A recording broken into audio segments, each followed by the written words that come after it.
Mm, mm, mm, mm, mm. This is so sad. You know, Man, I remember thinking like, wow, he's escaping. hopefully I can get on and get off Like I this vaguely little felt upload that because I I'm was tired of that I typing was shit. able to just leave when I was But down because of all first the thing stuff that first, I did. when did 16 chicken wings start costing $25? Y'all heard me tell Kelly I said I'm gonna pay attention the next Relationships time I where go we felt grocery really shopping. comfortable talking to each other Let me cut about this off stuff because like I that. don't want to miss none of this. This is crazy. By this point, what Larry said was always the truth. So I go to put in chicken wing. The other prices I'm not really. There was not really alarming. So, and I don't know the difference in the prices. So it is, but it's nothing alarming. I go put them damn chicken wings and pull it up. That thing said $25. Now, hold on. $25. Well, what kind? Huh? $25? What the fuck is going on with the chicken? So listen, do y'all remember going places and some places in the hood? You know them people, some of them be cheap, and they take the chicken wing and split it in two, as if that's gonna hold somebody. Bitch, all we're gonna do is get two pieces. Like what? Like what are we doing, right? What are we doing? But I see now. Uh, I might have to split it, baby. Remember this. Remember this. Mm-mm-mm-mm. Some of us cut off the little tip part, throw it on away. The fuck? Now I'm keeping the whole part. This is crazy, right? This is crazy. $25 for some chicken wings. Huh? Didn't know that the temperatures hadn't undropped. I went to the door and saw people out there wearing long sleeves. I said, okay. But anyway, looking at um, this quote at Sarah Lawrence, this is ridiculous, right? And because some of the footage looked recent, right? I was like, well, when did this happen? And it started happening in 2010. Yeah, caught on video and audio and all of that. Because nobody ain't gonna believe you. You start telling people all this shit happened to you without some evidence. They don't really believe you. And one of the questions that they throw in their process of not believing you is, why didn't you leave? Well, separating from relationships isn't always as easy as leaving. You know, I mean, for a whole bunch of reasons, right? There can be a whole bunch of reasons a person that just doesn't leave. We would like to think that that's, what we would always do, but history has shown that is not the truth, right?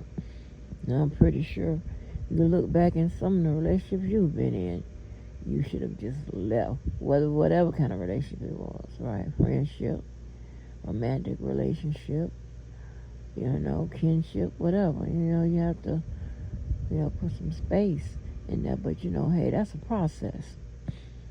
And then all of our processes are set up differently. So, and there's that. Another thing I was thinking about is what makes some and I'm really talking about women in this aspect. Women attracted to those dope dealers and gangsters and shit like that. Wonder what? I mean, of course, there's money, there's the lure of bad boys and shit like that. But is it that alluring to where you put your life in jeopardy, right? And also, is it that rat element in hoodrat? Could be one of, some combination of any of all of it, it was whatever, right? And I remember my parents, right? So, like, every time my dad wanted to, be the bad guy, she was out of there, right? She was out of there. And I could remember she ain't like letting me go, with him, like when they had separated. There, a few times they separated. Yep, that's some ginger ale. She ain't like let me go, right? Because she ain't like his lifestyle. She just wasn't down with that bullshit. And so, he would have to sometimes come with my other cousins on that side, like his sister's children, like, oh, she gonna be over there playing with them, whatever. And then that's the truth, right? Wasn't lying. I was, playing with them. He was there, but I was at their house, playing with them. So, but I remember one time, and this is when I was older, so her nerve got a little better, but still wasn't better. About me going, I was like 17, and I went with him. Now, he was already late coming to get me. He was driving, like, y'all remember Ray Liotta and Goodfellas when the helicopter and shit, and he was following him, and he had to cook the food, pick up the kids, pick up the all kind of shit. He had a lot to do that day, and he was running late. So I remember my dad just tearing through. Well, it wasn't him driving; it was his driver driving, but which was my cousin at that time, ripping through the streets. And I'll never forget, we went to the beach, and I realized that was like one of his stops, because I heard him. He was also training my cousin at that time. He had a lot going on that day. His people that spend a whole bunch of money, he liked to deliver that in person. And then we made it back to one of his places on the south side, like where OG Tiller was talking about Emerson Arms, and my dad had a place like about 5 minutes around, because that's so everybody had a little spot around that area. So he had to get there to meet it was Jamaicans or Haitians or somebody, I don't know. And at that time, he had sent me to the store. I came back early, a little faster, my cousin, and we saw the Jamaicans in the house. So,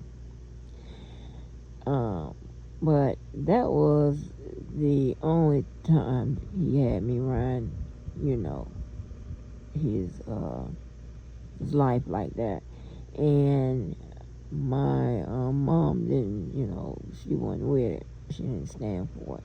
That's something I didn't pick, right? Because I just don't have that rat element in me. That's not my type of guy. It's not my type of situation. That's just not. I'm not finna be committed to putting no money on your books and all this extra shit or whatever, cause I'm a ride or die. So if I'm hooked up with your ass when your ass go down, I'm gonna be there. So I'm like, So I'm gonna prevent all that and prevent that whole setup, right? And this was like my train of thought way back in the day. Like I said, I told you I ain't date no people from the hood. So this ain't had nothing to do with my later studies. I had something to do with how I was set up before that.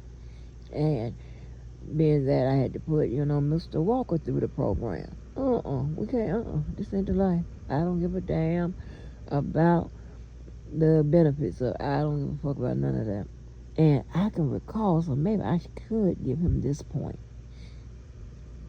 to put in his category, because Lord knows I don't remember nothing good about his ass. I probably don't, me, baby, I go to shit, deleting your ass out my goddamn memory banks. But I do remember that he tried to keep me away from that aspect of when he was trying to I can kind of tell he was floating, and because I could just tell the people, you know.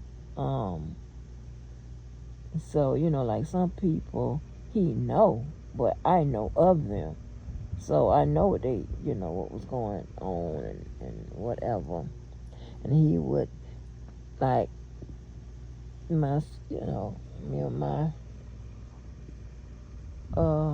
bullshit. I mean, one time he was talking to some dude.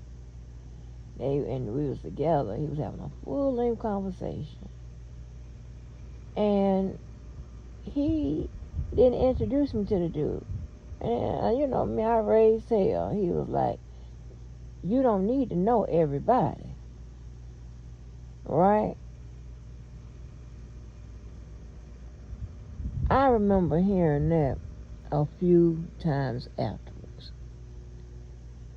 Yeah, and it was, guys. It wasn't females. It was guys, and they would say, "You don't need to know everybody." I was like, oh. So, okay, so Mr. Walker tried to,